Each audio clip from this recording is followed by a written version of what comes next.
All right, 97.7 Outlaw Radio FM listeners, you already know what time it is, and right here, right now, we are actually live in full effect with West Coast hip hop legend. We got the one and only Kenny Kingpin, also known as Poppa LQ, and he is live right here on the line. How are you doing this evening?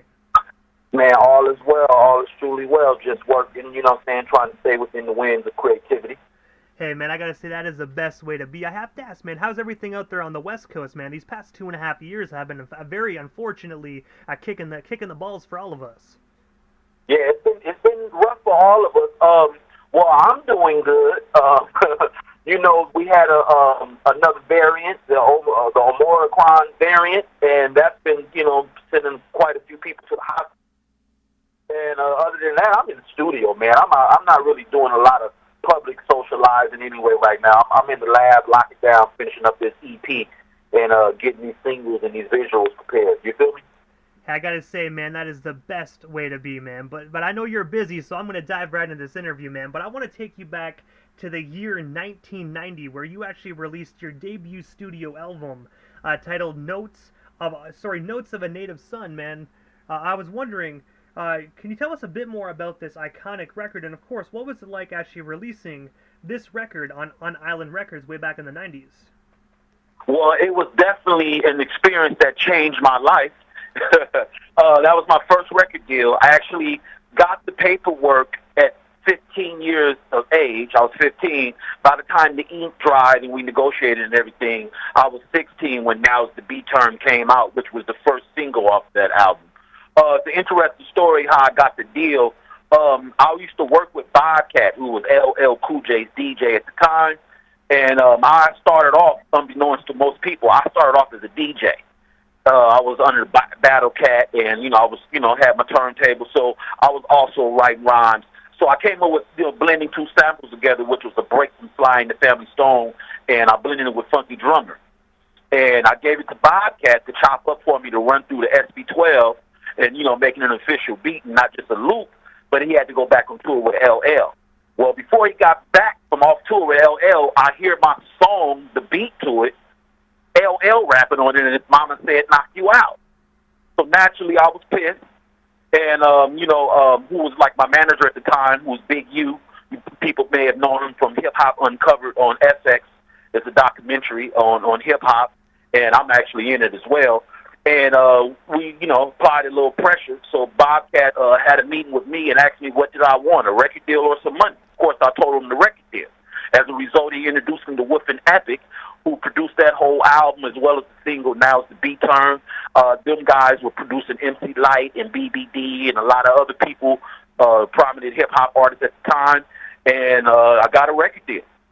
Ricky Bell is on the first single, which is Now's the B Term, which was the leading score for the movie Strictly Business. So my first single was also a main score for a movie, and it turned out to be a gold single, and it was, you know, made history. Here I am today on Outlaw Radio, 97.7, 97.9. And I gotta say as well, man, definitely such a phenomenal record in my personal opinion, man. I still have my cassette copy, man. And I gotta say, "Tear Your Soul Out" is actually my favorite joint when I do slide in that tape. Oh, that's one of my favorite songs. "Tear Your Soul Out" was definitely me getting deep into being a little bit more, what I should say, you know, revealing a more introspective song. One of the more introspective songs on that project at the time. And also as well, while we're still on the topic of record deals and whatnot, in the mid-1990s, you actually inked a deal with the iconic Rap-A-Lot Records. I was wondering, how did this deal originally come to be for you? And of course, what was it like just working for that label so early on? Because I got to say, back then, their West Coast side of things, they were really popping. Well, yeah, I actually met Jay Prince, who was the owner of Rap-A-Lot Records. I was in the studio with Battle Cat. He was signed to Harrio label. I believe it was Lifestyle Entertainment. And they were courting me to actually sign me. At that time, I just did a feature on Domino's album, which I was on featured of, and that was coming on after the Now's the B Term single I just explained. And I was pretty warm then. So what happened was I met Jay Prince at the studio. He had an interest in not only signing me as an artist, but he wanted me to have some A&R, you know, duties, being I had experience at a young age, and he was interested in scouting out West Coast artists. So I introduced him to CJ Mack, and another group called the Menace Clan. And I brought those two groups to the table for Rap-A-Lot as well as my solo project. Got in the studio with Mike Dean and Ojo, Battle Cat, and completed that project, which is known as Your Entertainment, My Reality. It was a great experience being signed to Rap-A-Lot. St. Prince gave me a lot of insight, a lot of knowledge in being an independent artist, and that tutelage is reason why I'm so self-sufficient as an artist today. I will say that. And I gotta say as well, you definitely learn from the best as well, man. Because I heard many stories that Jay Prince definitely gave so much phenomenal advice to so many individuals within the hip hop community. Yes, indeed. Like my 3-year tenure with him was like a college. It was like I was in college, getting the crash course into the hands-on understanding of independent artists, independent business, independent music, business move making. Period. And when I decided to go my own way, I was able to stand on my own 2 feet, hit the ground running. And also as well, in the year 1995, you were actually featured on the iconic single "Come Take a Ride" alongside CJ Mack and Sexy. I was wondering if you can actually give our listeners some backstory on this iconic single. And of course, did you guys actually think it would be as popular when you first released it to the public as what it is today? Good question. See, that song, Come and Take a Ride, was actually the first single. It was CJ Mack's first single, but I'm featured on it, and that was the first single for Rap-A-Lot West. CJ Mack and myself, it was an artist, Seagram. Unfortunately, he passed, rest in peace, a friend of ours. He's from Northern California. Of course, CJ and I are from Southern California. But that was the first song released under Rap-A-Lot West moniker. I was featured on it because my project was following close behind CJ's. It was done intentionally. We knew that song would have impact because we made the song directed towards a certain demographic, which is the low-rider community, which was big in California, which spread throughout the nation, overseas, and so forth.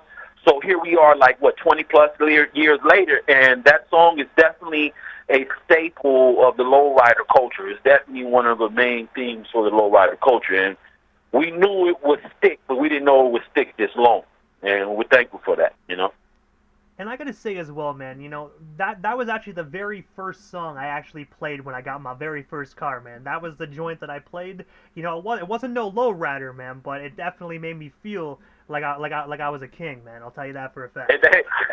And that's the power of music. That means that we mission accomplished is to take you there to the presence and make you feel like you're there. So I'm thankful to hear that.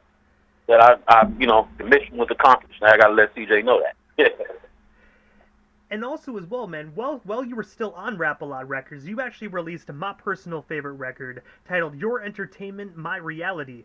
I was wondering if you can actually tell us the story behind this phenomenal record, and of course, is it still available to be streamed or purchased today? Yes, Your Entertainment, My Reality was my debut album for Rap-A-Lot Entertainment. It was a collage of top producers on there. Some of these producers are real top-tier producers today. Mike Dean, who does, all the work with Kanye West today. Ojo, who produced, majority of Scarface's album. And then we had Battle Cat.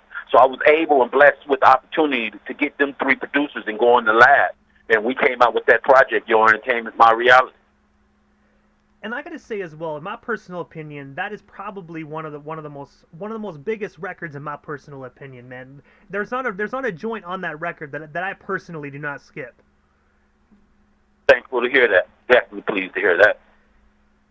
And also as well, in the early 2000s, you actually changed your name from Poppa LQ to what we now know you as, Kenny Kingpin. I was wondering, what originally made you decide to change your name to Kenny Kingpin? Well, my government name is Kingpin, and Poppa LQ, the LQ was the abbreviation of Laquan, and that was the name that I first entered in 90 under Laquan, which was the single Now's the B term that I explained. And I basically changed, the name change basically represents my evolution as an artist and as a person. I tend to, my creativity is, the origin of it is from personal experience and observation. And in my personal experience and observation, I evolved just being Kenny. I wanted to just strip my creativity down and have no filter around it. So I wanted to have my name reflect that. And of course, I'm a king of Kingpin. A Kingpin is the most important piece or person in the organization. And that's what I am with my crew and my team right now. You feel me? And I gotta say as well, that name definitely fits you, man, like you just said, man. So you definitely are a king at this hip-hop stuff, man. So I definitely agree with that 110%. My appreciation. My appreciation. And also as well, you actually had the opportunity to work with another fellow West Coast legend by the name of Ice-T on his album, Seventh Deadly Sin. I was wondering, could you tell our listeners a bit more about that collaboration? And of course, how did yourself and Ice-T get connected? Because I gotta say, on that song, God Forgive Me, you guys had some phenomenal chemistry on that record. Ice-T is my mentor. When I first got my deal at 15, I called myself dropping out of school because I thought I made it before the record even came out, being young and naive at the time. So I used to go to Ice every day. I used to be part of his thing, Rhyme Syndicate. It was me and my little god brother, Donnie. We were like the two youngest ones. I'm talking about he was probably 10 and I was probably 13, 14 at the time before. So Ice-T has always been a mentor of mine. So when I got my record deal and started, making my bones, he invited me to be a part of that album, and it was no problem going. It was, an honor to get in there with my mentor and do that song. He still mentors me today. And I gotta say as well, it definitely was a phenomenal record as well, man. Especially leading right up into the millennium, it was definitely a great album to release right before we hit that year 2000. Righteous. And also as well, when you actually brought up a few moments ago about being a part of Ice-T's group, you're also a part of Yuck Mouse hip-hop collective, The Regime, as well. I was wondering, how did you originally become a member of The Regime? And of course, do you guys actually have any up-and-coming projects? Yeah, I go back a long ways before Yuck came out with Five on It and the Loonies. His ex-wife, which is rest in peace, Trina, she was a childhood friend of mine. They introduced Yuck and I. And by the time Five on It, caught and blew up, he was signed to New Tribe. And at the time, Rap-A-Lot was distributed through New Tribe version. So he and I reunited during that tenure. So Tech Nine, Yuck Mouth, myself, and Gonzo, rest in peace, we actually formed The Regime in Kansas City in the studio with Tech Nine. And the first Regime song, is actually featured on Tech Nine's album. And I gotta say, that's one hell of a debut to actually have the very first Regime song on Tech Nine's record, man. Yeah, that was a nice chess move that fell into play naturally, and we definitely thankful for that as well. And also as well, going into the mid-2000s, in the year 2008, you actually founded your second record label titled Rubber Band Ready Entertainment. I was wondering, what actually made you decide to start up this company? And of course, who do you currently have signed under you today? Well, mainly I'm working with my production crew, because not only am I an artist, I'm a writer, and I do production. I am the first artist on Rubber Band Ready Entertainment. I'm definitely courting some other artists right now. Nothing is final, so I don't want to mention that until it's final. But my project will be the first full-length project. My Name Is My Name, which is the EP, actually, that I'm working on now. And it will be the first, full-length, actual commercial release on Rubber Band Ready Entertainment. And I got, like I said, an artist that I'm working with now. I don't want to mention to the Ink Drive. That'll be coming on close behind me. And what we're actually... Currently, I'm working on... Well, I was saying currently I'm working on, I'm finishing up My Name Is My Name as an EP. I'm going to follow close behind that with a project I've called I Survived the War on Drugs. And what that is, it's going to be an album and documentary. And it's just an analytical look at the war on drugs, looking at the numbers, where the money was spent, who were the real casualties, and did it slow down the influx after this so-called war on drugs that Nixon declared in '73 all the way up into present day. So that's the next project I called I Survived the War on Drugs after this one EP called My Name Is My Name. And that's going to be like the first catalog for Rubber Band Ready Entertainment right now. And that's what I've been so hard working on.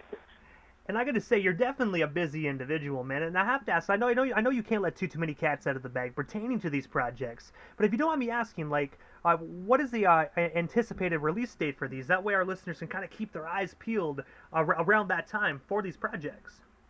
Well, currently the first single, which is the street single, is called Always Up. It's currently on all streaming platforms right now. You can find that. I'm about to follow that up with the second single that I'm warming up right now called Last Laugh. I'm going to drop the full-length project in April, first week of April. The full-length EP, My Name Is My Name, will be on all platforms as well. But you can expect for the second single, Last Laugh, to be out next month on the 11th. And currently, right now, Always Up is on platforms. You can find that right this second. Kenny Kingpin, Always Up, always spelled with the Z. And also as well, while we are still on the topic of rubber band entertainment, you in 2012 you actually released the phenomenal record Rubber Band Ready Radio that was actually executively produced by Scarface of the Ghetto Boys. I was wondering if you can actually tell us a bit more about this project, and of course, what was it like having Scarface produce your project? Well, of course, being on Rap a Lot, Scarface and I were label mates, and we developed a relationship. Right then he, gave me astronomical amount of advice throughout the years. And I had a collage of catalog of songs that I built up over a period of time, and he was like, "Hey man, let's release it." You know what I'm saying? I'm gonna help you put together the team and get it out there. So I hooked up with Empire, with distributor, and I put the songs together. Went out with Who Kid to New York, had Who Kid put it together, and that was actually a mixtape / album. It was all original songs, but it was just songs that I had over a period of time. It wasn't done in a cohesive matter to put it together as a project. It was just something to get out there. Because at that time, I just came home from doing a federal sentence, finishing a federal sentence, and I just wanted to catch up and get some music out there and let the people hear me. You feel me?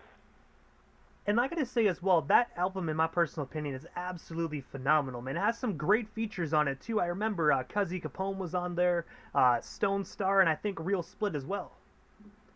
Yeah, Cousin Capone and I, who of course is with the Slauson Boys, with Nipsey, rest in peace, we all grew up in the same neighborhood. Me, CJ Mack, Cousin Capone, Nipsey Hussle, we all from the Crenshaw district known as the Rolling 60s.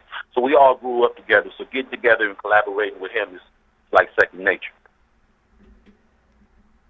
And also as well, on October 24th of 2021, you actually released a single, Let the Streets Tell It, that I'm actually going to be playing immediately following this interview right here on the FM dial. And I have to ask, for the listeners that haven't had the opportunity to check this single out, what can they expect from it when I spin it right here live on the Canadian dial?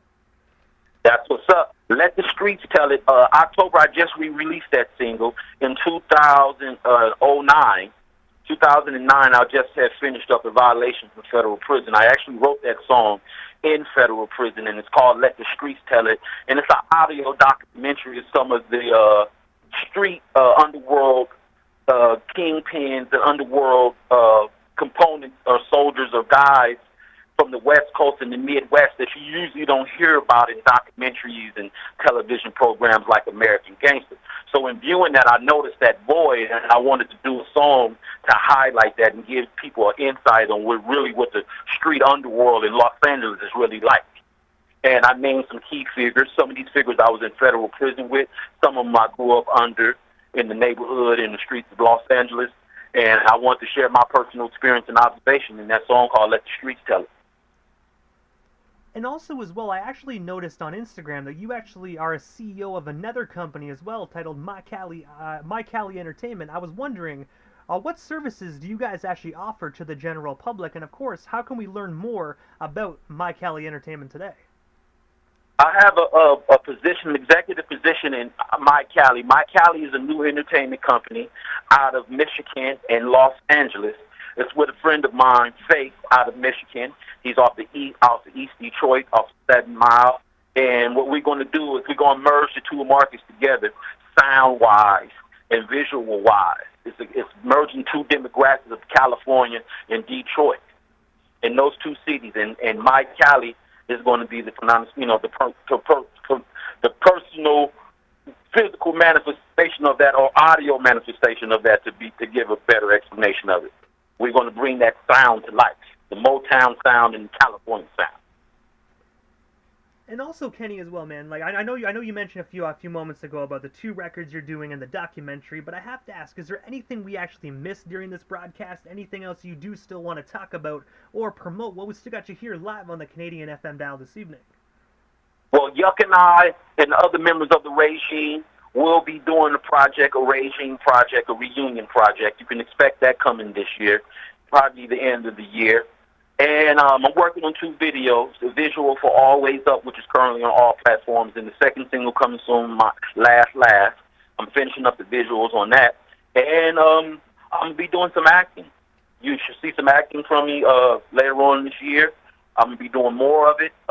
You'll see more visuals, more theatrics, more film, more television, things like that are lined up, and just a lot more music. I'm a flood it. I'm about to flood the game. You know, I'm about to give a slightly different sound and a slightly different approach coming from Los Angeles, you know, and I'm curious to see how the world's receptive to it. You feel me? I'm putting in a lot of work, giving a lot of concentration and focus.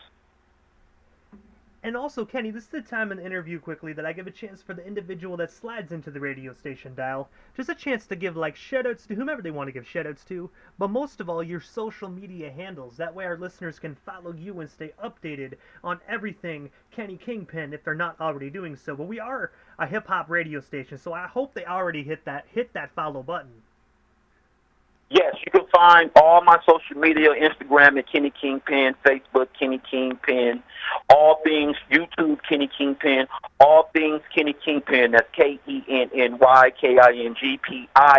Kenny Kingpin. And I got to say, first and foremost, Kenny, thank you so much, man, for just giving us a bit of your time here this evening, you know, and actually stepping out of the booth for a few and actually giving us some time, man.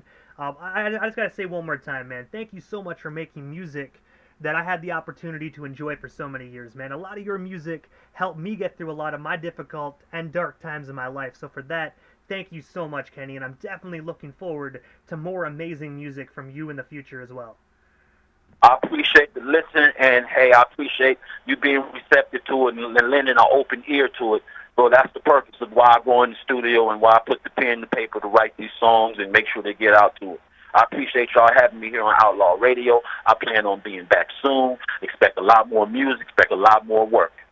Hey, most definitely sounds like a plan. Whenever you're ready, we're already connected on social media, so hit me a DM, and we definitely can make it happen. Thank you so much, Kenny. I'll let you get back to recording that phenomenal record, so by April, we all can enjoy it worldwide. Appreciate that. This single that's coming up is called Let the Streets Tell It. Also, look out for the current single, Always Up. Even when I fall, I land on my feet. Kenny Kingpin, signing off. Most definitely, man. Thank you so much. Have yourself a wonderful night. One.